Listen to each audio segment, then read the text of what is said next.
Companies have an attrition of anywhere between 10 to 20%. The aspirations of various generations do not align with the organizational vision. They feel their subordinates are their threats. We develop them and we lose our job kind of people do exist. People tend to grow up in the same stream, and then later point of time when they assume a leadership role, business leadership role, there is a sort of bias that comes in terms of taking decisions. How tolerant are you to mistakes? So is there a safety net for that person who is moving from one space to another and learn and grow? So these are questions which need to be asked by the various levels. Today, most organizations talk about being a customer-centric organization. But we find, the sensitivity towards appreciating even the internal customer in most cases is not there. Because see, that is the essence of the total quality management. It's not about the quality of the product. It is about the customer is at the center of everything. What is that the leaders must do to encourage or rather contribute towards creating this cultural fabric? But they will be telling you things are the way you are greeted, treated, that itself will show the value. So not able to articulate the value is not equal to not having value. But not able to show you, you want to know about our values, please come. We have a value corner. So how should one identify what are those aspects besides their regular stream of work that they should learn? A relatively longer working experience with people like Dr. Vashu and Ando, Dr. Yukihiro Ando and Dr. Kano. And these sensei kind of make you understand this is not about just knowing some keywords and some tables and some methodology. It is about doing. So it starts with the curiosity to learn, curiosity to be future ready, curiosity to make yourself relevant at all times. Okay, so how you play the cards, depending on whatever card is dealt to you, and then how do you really tackle that is a question of your emotional intelligence, adaptability, and then the ability to learn and grow. If these are missing, IQ is of no use. No use.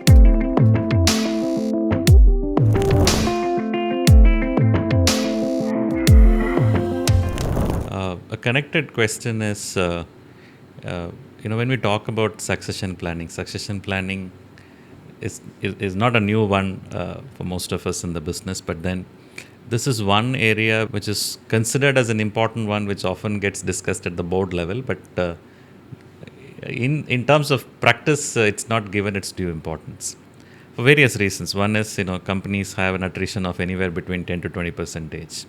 The aspirations of various generations do not align with the organizational vision. Third is the ability and the infrastructure the organization can put into give them the opportunity to learn those things which makes them become a good successor. So what is the kind of minimum thing I think organization should do, or the employees themselves should do to qualify themselves to the future roles? I think this is also an succession planning is interconnected with the engagement.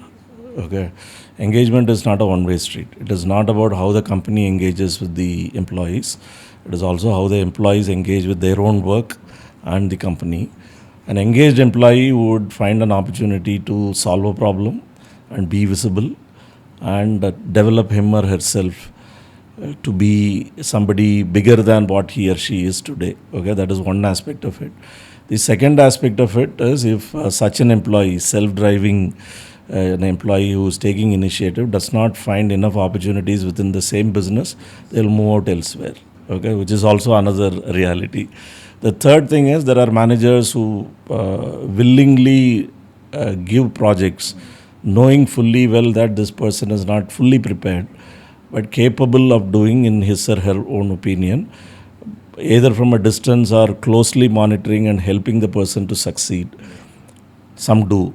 But managers have positive time and therefore they can't do it with everybody they manage. So they need to prioritize. So how do they really prioritize what can be given out completely? It is not abandoning, it is not just the classical delegation, it is about developing somebody through a project. Because at the end of the day, even for that project, the manager is accountable. Okay, if results don't happen, he or she has to get it corrected and answer and move on and things like that. The other side is there are people who don't want to develop people. Okay, so who they feel their subordinates are their threats. We develop them and we lose our job kind of people do exist. So from a bird's eye view, if company can identify such archetypes and remove the ones which could be detrimental to the long term or the medium term health of the company, and then create an enabling environment. Okay, so more project is done by people at the level where they are actually interacting with the external stakeholders, either the customers, vendors, or future employees, current employees, rather than designation and level based kind of things. So it's a flat world now. Okay, so we are still doing the succession planning based on a pyramidal hierarchical structure. I think we need to kind of let that go and look at because tomorrow's successor may be 2 or 3 levels below. In fact, when we talk about grooming business leaders, what we have found with progressive organizations is they let people move from one function to another function after they have spent considerable time at the early stage of their career in terms of building their foundation. So that allows them to look at from various dimensions. So they have certain level of financial acumen, their ability to look at markets and customer aspirations, their ability to look at the legal side of the business, their ability to look at the people side of the business. So when they come into the general management role and eventually to the business leadership role, they are able to holistically look at from all dimensions when they take a decisions. But these are not something that we see in common. People tend to grow up in the same stream, and then later point of time when they assume a leadership role, business leadership role, there is a sort of bias that comes in terms of taking decisions. What should be the approach to creating this environment, sir? See, the issue here is we are having a paradigm and thinking of a T-shaped development. Okay, so a very small top and then a very deep stem in the T. So we have created silos and functional expertise so deep. This guy is marketing, this guy is production, this guy is maintenance, and we don't even think whether this guy can fit into something else. Okay, and until you fit him or her into that new role, you don't know whether he or she would fit in. Starting point is asking the person, okay, what could be the aspiration of the person, and whether he or she is willing to put what it's required, because it's not easy. It's not like putting them through a 5-day course and then after that suddenly they come with some brighter idea about the new work. So they have to do and learn, do mistakes and do things. How tolerant are you to mistakes? Yes. So is there a safety net for that person who's moving from one space to another and learn and grow? So these are questions which need to be asked by the various levels. The other important thing is it's about creating an entrepreneurial mindset. Okay, so today we require entrepreneurial spirit. Okay, people who are able to look at a challenge and not looking at it as a roadblock, but as an opportunity to do something different, and willing to fail forward and fail fast and keep moving. Okay, so that agility, so that is required, and that requires ability to take risk and live through that and produce the outcome. Okay. Which means that the ecosystem needs to be created with shock observers for taking up even the failures and then letting them learn through that process and then move forward. And it is not the job of the CEO or the board. The ecosystem can be created by some manager in his own department. Okay, so then that becomes a pocket of excellence. Perhaps if the company doesn't appreciate that, the manager would move to an environment which appreciates that, along with whoever is willing to move along with them. So the companies will have to live with that. So either you enable or lose. The other interesting element to leadership is looking at it from a customer aspect, sir. Today, most organizations talk about being a customer-centric organization, but we find the sensitivity towards appreciating even the internal customer in most cases is not there. For example, when we do a goal-setting exercise, one of the important element is to do voice of customer exercise so that your goals, it's not only aligned to organization expectations, but to your internal customer expectations also. But for various reasons, either the time is not adequate or the process is not put in place. So that minimal thing is also not done in organizations.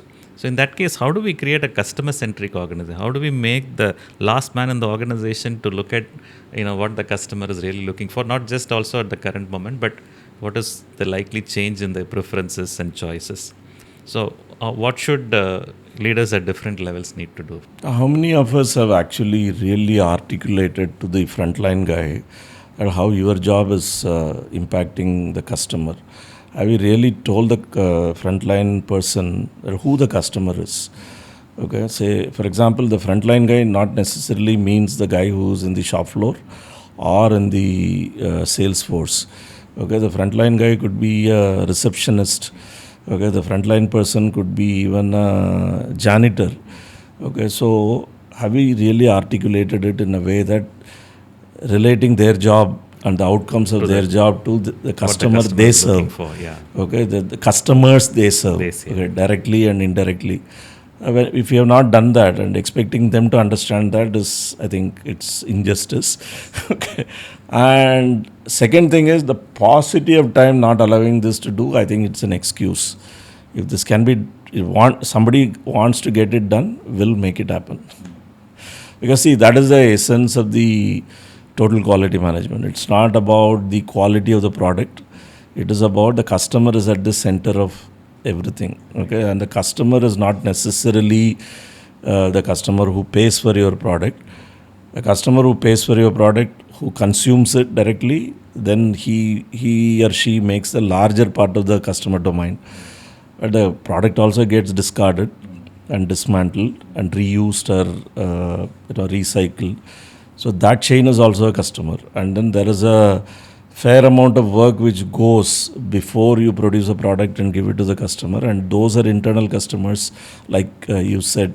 So this, just by explaining an X matrix and then the concept of ocean country, this is not going to work. People will appreciate that and all that, but how are you going to get it done? So this is not about the tools; it is about the spirit. So in a way, it's related to culture as well, you're saying. Culture is something that we build, the way we behave as individuals. That brings us to that subject of culture, sir. Whatever we have spoken with respect to grooming leaders, creating customer-centric organizations, making the entire place as a learning organization, all of this in some way related to what is accepted, what is not accepted, what behaviors are encouraged, what behaviors are not encouraged, what do I stand for. So what is that the leaders must do to encourage or rather contribute towards creating this cultural fabric? Because many times it's very unfortunate that values are just there for namesake and it is just displayed in certain common places.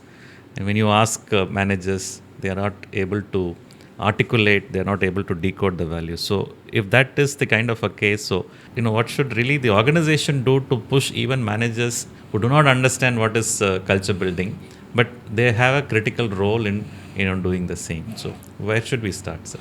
It can't be solved by something like implementing a new software or bringing in some danglers all over the place and things like that. This has to be one conversation at a time, and it is a hard work.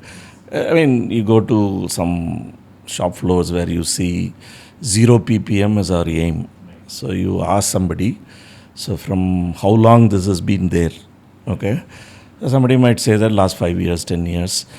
So what is your ppm today? Okay, suppose it is 10,000 ppm. Okay, what is the meaning of that? Okay, so instead, somebody starts putting, we are at 10,000 ppm. We should have been at 0 ppm 2 years ago. Okay, because of which we are suffering 1, 2, 3. And then that is kind of understood by everybody who sees that. And that conversation leads to how do I make that suffering less. So that is far more powerful than just putting the vision statement in the somebody importance office, and the mission statement is the next level, and then the value all over the cafeteria. Okay, that doesn't really help. So values are lived. Okay, so there are companies which live by their values. And if you go and ask somebody, they may not be able to articulate in those 5 or 6 bullet points, but they will be telling you things, or the way you are greeted, treated, that itself will show the value. So, not able to articulate the value is not equal to not having value. But not able to show you, yeah, you want to know about our values, please come. We have a value corner. Right. That is not the value. Right. So it's actually showing it, demonstrating it in terms of day-to-day behaviors, and without specifying that this is our value, making it as a way of life.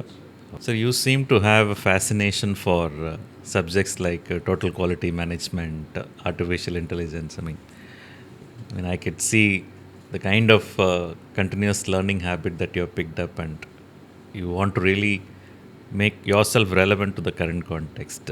So, how did it all start, and what is your advice to people who are just hooked on to just learning about what their domain is, what their line of work is? So, how should one identify what are those aspects besides their regular stream of work that they should learn, and find out how much relevant it is for the current and the future? This Sure, I kind mean, of, TQM is something like I got introduced to it as part of my job in one of the companies where even before the orientation on the actual job I was supposed to do, I was completely immersed into TQM. So I spent almost a month of orientation with the TQM coordinator, who was not a designated TQM coordinator, who was the president of the company. So he himself took 1 month to orient me into TQM. And during that process, there were many TQM projects which were running. So I had an opportunity to work with some of the Japanese sensei at those times. So starting from, though I was in marketing function, so I was still not in, I had moved from manufacturing to marketing long before that.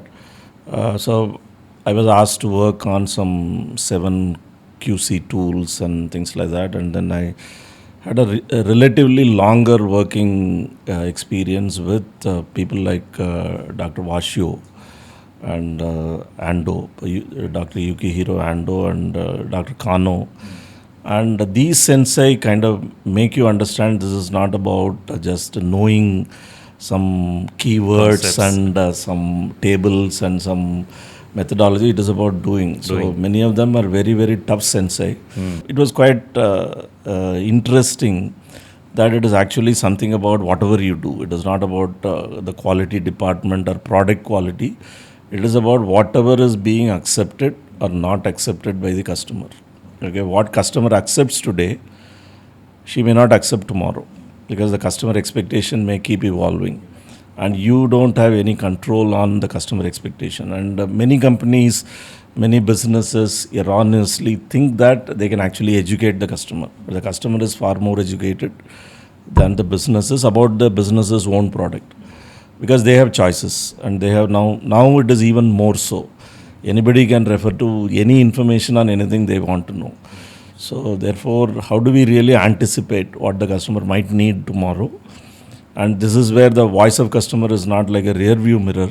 It is more like your windscreen. So you see through what is coming. Is there a fog? Then you need to kind of get it clarified. And so experimentation is the way. And similarly, AI, I'm a curious person. So normally curious. So therefore, AI started as a curious thing. So even before I did some formal education in AI, I went into doing something on my own. Okay, experimenting with many things. I just discard if something doesn't work, so that there is no dogma around, okay, I started this, I need to finish this. So if I start something and it's not the thing that I expected, drop it, and I'll find something else to learn on the same subject. Doing, I learn by doing, so I learn, do. So it starts with the curiosity to learn, curiosity to be future ready, curiosity to Absolutely make yourself relevant at all times. Yeah. So this comes with one important thing. See, in India, we keep measuring the IQ, okay, and we equate IQ equivalent to somebody's capability to do certain things. IQ is a indicator up to some extent. Okay, so maybe in a very highly competitive environment like ours, okay, IQ brings you to the table. Okay, so how you play the cards depending on whatever card is dealt to you, and then how do you really tackle that is a question of your emotional intelligence, adaptability, and then the ability to learn and grow. If these are missing, IQ is no use. And there is a very classical study which has been conducted, which is available through a book, the late Professor Clayton Christensen. How do you measure your life? What he says is, end of the day, you need to define what is your life and how you measure your success. And you have to arrange everything around that. What you want to learn, how you want to prepare yourself, everything.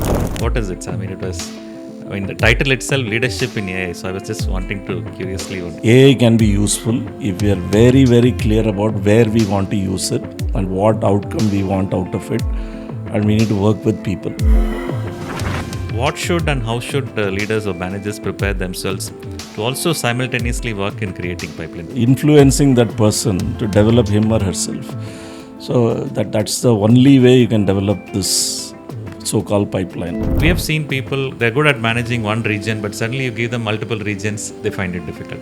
Is there anything that one, aspiring leaders, second, organization? Having said that, the ownership has to result in what can I do better in whatever I am doing today.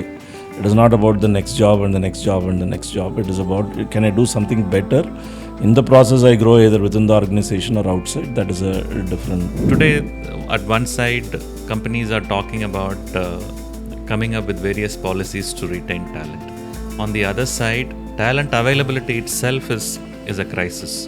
And the third element is companies are encouraging automation, use of AI tools to see if the necessity or the dependence on human resources can be brought down. So I worked in a company, okay, the lifetime association with the person. Even after leaving the company, I can be a brand ambassador. Okay. So if companies think that way, so derive the value you want to derive in whichever period of time the person decides to stay with you. And beyond that point, stay connected. The firm belief that this ecosystem is what is going to produce what is required for my customer. So communication is one means.